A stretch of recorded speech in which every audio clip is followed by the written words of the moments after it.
Good morning. Everybody good? Everybody stay out of Ybor City last night? You all awake? No dry mouths? No, all right. What are you laughing at, Josh? It's good to be here. This is, you all know who I am. I'm Bob Buckhorn, Mayor of Tampa, and this is Chief Jane Castor, Chief of the Tampa Police Department. We are in the beginning of the first day of the convention. So far, things have been running smoothly. Traffic this morning was fine. The challenges will occur this afternoon as the buses come through later on for the first session, which starts, I believe, at 2 o'clock. School is back in session. I know that because when I left, my 6-year-old and 11-year-old were planning to show up at school. That's always a risk. We have filled about 6,000 sandbags over the last couple days in the city of Tampa. There has been no significant flooding to speak of. Some of the low-lying areas that normally hold water are holding water. The ground is saturated, which makes drainage somewhat of a problem, but that will solve itself over the next couple hours. So we've done about 6,000 sandbags. Last night there was a small tornado that touched down, which is oftentimes what happens with these bands, hurricane bands. You get some tornadic activity within the bands. Did minor damage to trees and whatnot, no loss of life. No significant property damage. It was in the Port Tampa area, which is south of here. Some minor graffiti, which our code enforcement folks are on, literally on an hour-by-hour basis. If we see it, we eliminate it. They have found some tags, markings around the city, and have painted over those. Other than that, it was a relatively calm day, and I'm going to let Chief Castor talk to you a little bit about the protesters and the great relationship between law enforcement and the protesters. You know when they're thanking the chief for doing such a good job, not that they'll admit it publicly, although some of them did in the paper today, that things are going well. Obviously today may be a little bit different. This is the opening day of the conference. The weather probably diminished some of the participants and the participation. Yesterday, the protests, the numbers weren't nearly what we had anticipated nor what we had seen in other jurisdictions.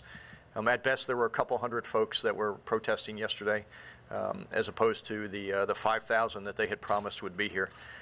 Today, we don't know what to expect, but we can assume that they will be more active and they will be more inclined to interact with our police officers. But so far, it's been great. I was out there yesterday at the intersection of Kennedy and Tampa Street when they briefly blocked the intersection. We were tolerant. We were respectful. We were very fluid in terms of how we dealt with it. We allowed it to occur even though it wasn't on the major protest routes or the permitted protest routes. But we also recognize that events like this, one has to be fluid in terms of your policing. And it turned out fine. They were there in the intersection for 15, 20 minutes or so. We allowed them to be in the intersection. We advised them that it was time to move on. And after 2 or 3 minutes more, they moved on and went back to their camp. So everything has been good. I'll let Chief Castor talk about arrests, if any, and sort of the dynamic out there. But other than that, it's been a good day. The sun is shining. The Tampa that we know is now exposed to all of you who are not from here. It will be a little warm today because there's so much moisture in the air. But the storm has passed us by, and all of us are keeping our thoughts and prayers on the areas that potentially could be impacted by Hurricane Isaac. We have slowed down our hurricane preparation, obviously. We are in full RNC mode. We have our call centers working 24 hours a day. Our emergency operations center is back to predominantly doing RNC-related work. We had a briefing this morning at 8 o'clock, as we do every day, with our senior staff here in the city, as well as the emergency managers at the state level. But the concern for Hurricane Isaac has shifted from the Tampa Bay area north to the Panhandle. And we are hopeful that if it does make landfall, it does in some desolate areas. So that being said, Chief. Well, Mayor Buckhorn covered just about everything. The March on the RNC went very well. Yesterday, that was the organized event, planned event for the day. We did have several unplanned events that we worked with the groups to try to develop routes and activities that were advantageous for everyone. the citizens, specifically in traffic flow, the demonstrators, and law enforcement as well. We had one arrest yesterday, and that was for a violation of the event zone ordinance. There were a group of individuals that had their faces covered with masks. They were told repeatedly by officers over about a 45-minute period to take those masks off. Everyone complied with the exception of one individual who actually lives locally.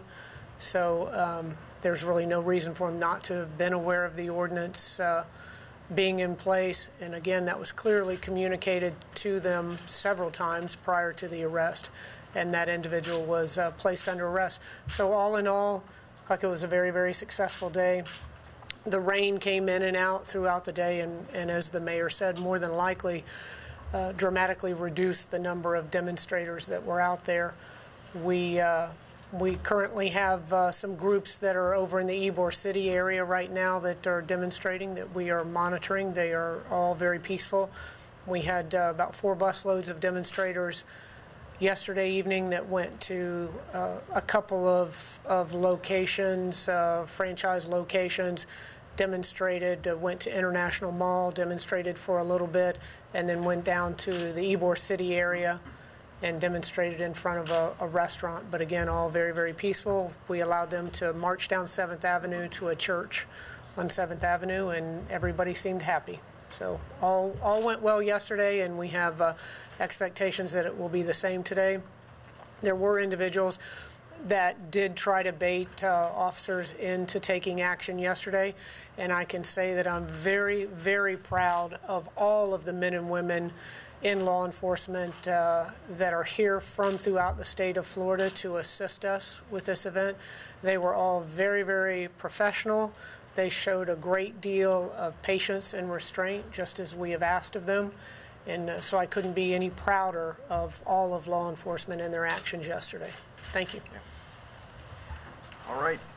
Any questions? Along those lines, talk about yesterday the officers using the decision to talk to the folks who were sitting in the intersection, Mayor, too. Talk them out of it instead of forcing them out of the intersection. Why that decision, and how does that play with the training you've been doing? Well, from the big picture perspective, we said from day one, and Jane has trained from day one to be as fluid as we possibly can, to understand that this dynamic and the outcome of this event is going to be largely determined by our reaction to events. And these officers and troopers and deputies that have come from all over the state to be a part of this have received extensive training from the Tampa Police Department and other agencies as to how to react. What they want from us is a reaction. And, you know, unless they do something really silly, we're going to be tolerant, we're going to be fluid, we're going to allow them to do what they need to do to get it out of their system, and hope that they make good decisions. Now, if they cross that line, we're going to react. We're going to react appropriately and respectfully, but we're going to react quickly, and we're going to remove them from that environment, and they may not like it. And that we have set that tone from day one. You are not going to hurt any of the law enforcement personnel that are out there working hard every day to help us put on a good event, and you're not going to destroy property. And if you choose to, there are ramifications, and you are not going to like what the ramifications are. But that was a great example of how to do it right. You diffuse the situation. You let the protesters say what they want to say. You let them get their pictures taken, but the officers don't react. They don't take the bait. And the situation is diffused, and they moved on, and that was the appropriate reaction on the part of everyone that was involved. And Jane has trained hard to make sure that that message goes out. With the weather improving, the potential for more people coming, more people being out there, talk to me about how that's going to impact what your officers are doing. It's not going to impact anything that the officers are going to do.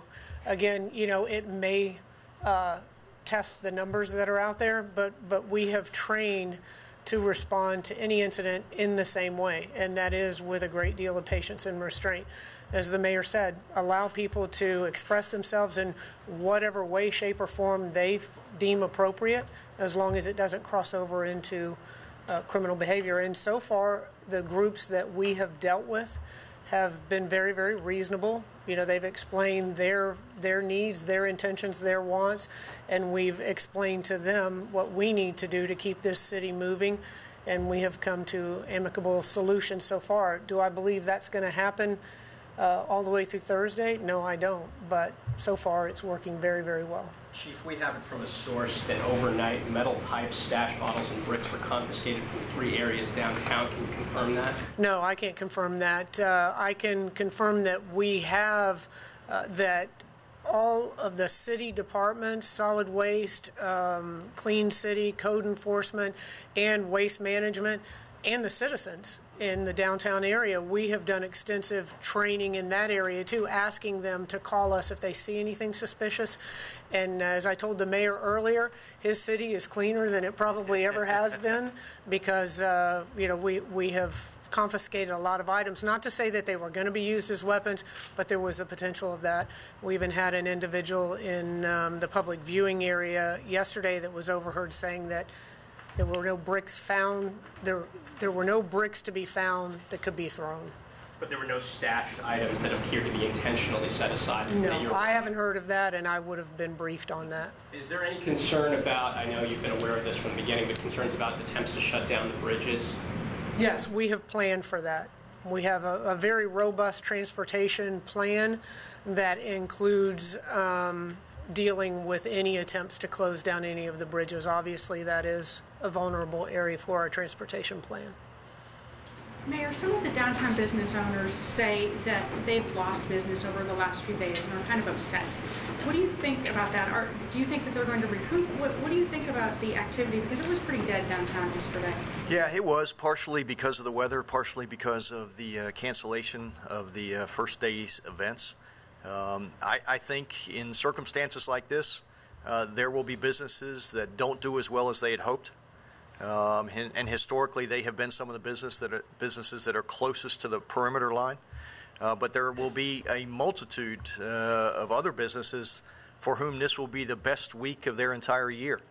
And so we try to minimize the pain on everybody and maximize the gain. And I think we will find when this is all over that the gain was far more significant for this entire community than any potential loss of businesses from regular customers who were impacted because of the security issues. Fortunately, the nature of the geography here is that there aren't a lot of retail establishments in and around the perimeter.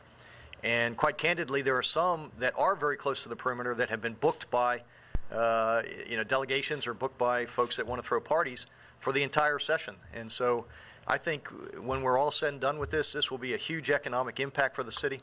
And I think there are a lot of people, because they stop me on the street, for whom catering contracts or, limousine businesses or restaurant businesses are off the charts. I mean, they are doing as well as they have ever done.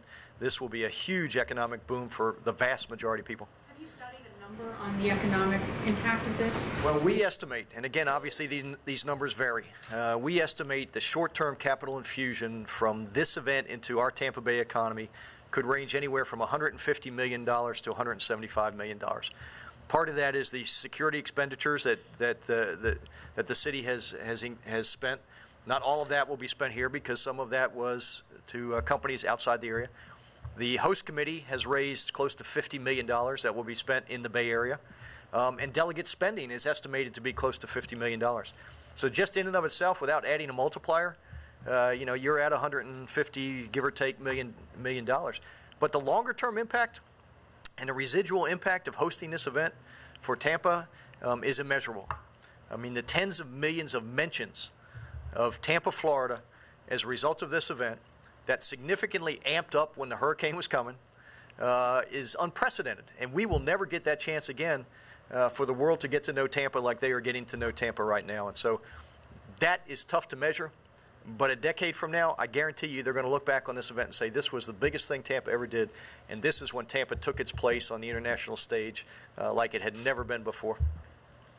Yes, sir? Yeah, I understand there were some delays, traffic delays around the Fort Worth garage. So I'm wondering if there's any adjustments you can make or if you can talk about traffic, particularly around that area. Well, the first day, obviously, there were some kinks. You had weather, you had folks getting used to the security arrangements, you had some security personnel that we had to sort of get right. But other than that, it seems to be running smoothly. The true test will candidly come this afternoon when, the buses bringing delegations will be brought into downtown. Fortunately, it's not at rush hour. Rush hour this morning, I came in over the Kennedy Bridge this morning at 7 o'clock. It ran fine. I didn't see any obstacles at the normal choke points, if you will. People knew to make the left turn in Whiting and knew how to get up into Fort Brooke Garage. But the first day there were some challenges as we all sort of got used to each other and got used to the new traffic patterns. I've said from day one, traffic is like water.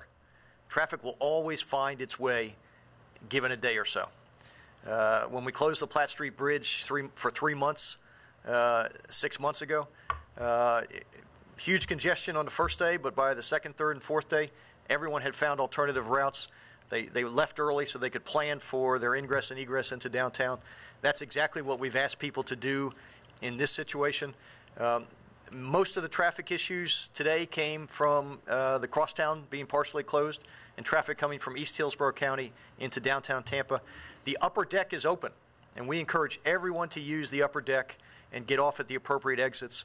It's just the lower deck that is closed for security purposes. They can come in from Brandon on the upper deck. It's a reversible deck, inbound in the morning, outbound in the afternoon, come right onto Meridian, and it shouldn't impede their commute very much. Any chance you'll be closing down any more roads depending upon how it goes at 2 p.m. today? Jane, I don't think so. Yeah. No, just the regular transportation as we bring the buses in, but those are the roads that are already highlighted. Now, there could be based on temporary closures, based on crowd activity, traffic issues, those kind of things. But we have plenty of transportation officers out there that are focused on keeping traffic moving as quickly as possible. And the one thing, and Jane's absolutely right, because these events are fluid, understand that there will be spontaneous protests that emerge, which require short-term lane closures. For example, when they came down Tampa Street from their encampment, obviously the officers had to close the intersections for the protesters to move through. There will be some of that. We are trying to, as best we can through Alert Tampa, through our social media network, push that information out in real time as it is happening, as it is about to happen, so people know to take precautions and to find other ways around it. So we are responding instantaneously as these situations develop. Hopefully you have found that, and if you're not signed up for Alert Tampa, I would suggest everyone do, because you'll get real-time information when it's occurring and help you plan accordingly. Chief, on the graffiti that you were talking about before, is there anything in the nature of that graffiti that is raising suspicions at all? Well, there's a lot of anarchist signs, yes. We've found that throughout the city. Actually, in the months leading up to the RNC, we've found that throughout the city. That hasn't changed anything? Any response or any concern or anything? No. We've been monitoring. We find it, we erase it. No exceptions. Is there any other stuff coming? You mentioned the 2 o'clock crush with the buses coming in. Looking ahead to tomorrow and the next day, are we expecting the delegates to come in about the same time, or is there any chance they're coming in later, prime time, that's going to conflict with rush hour or anything like that? Well, remember, they would be inbound and rush hour would be outbound. So, I mean, we think we can handle. Today will be the great test for us. I mean, just like, yesterday was the first test for us on the protest scenario. Today will be the first major test for our transportation and our grid pattern. Obviously, the morning rush hour, did what it always does. It was fine. It was smooth as can be. 2 o'clock this afternoon, the buses will be coming. The outbound rush hour traffic going home will be gone long before the delegates and the convention ends, because that won't end until probably 11 o'clock tonight. And so the streets ought to be fine and clear, and the delegations will be moving to their parties or back to their hotels. I don't think the speeches end tonight. I think Mrs. Romney starts at 10. And so the proceedings won't end till 11 or 11:30. So I think we're going to be fine. Yeah, I know they're all coming to hear my welcome address at a quick question about the timing of the buses coming in. The session starts at 2. The crush will probably be more like noon. Yeah, probably June 2 to 1:30. Okay, good. Thank you. All right. Anything else? Yes, ma'am. Anything we can expect for your speech tonight? Later this afternoon? It will be brief. It won't be political. I really am going to take the 3 minutes that they have given me to thank them for the opportunity to host this event, and to remind them what a great city this is, and to tell them a little bit about the city and about the volunteers that have helped to make this such a great event. As I have been throughout this process, I have no intention of being partisan. I have no intention of being political. This is an economic development opportunity for this city, and we are grateful for the chance to host it. If they hit the trap door on me, We'll catch you. yeah, make sure y'all document that. Thank you.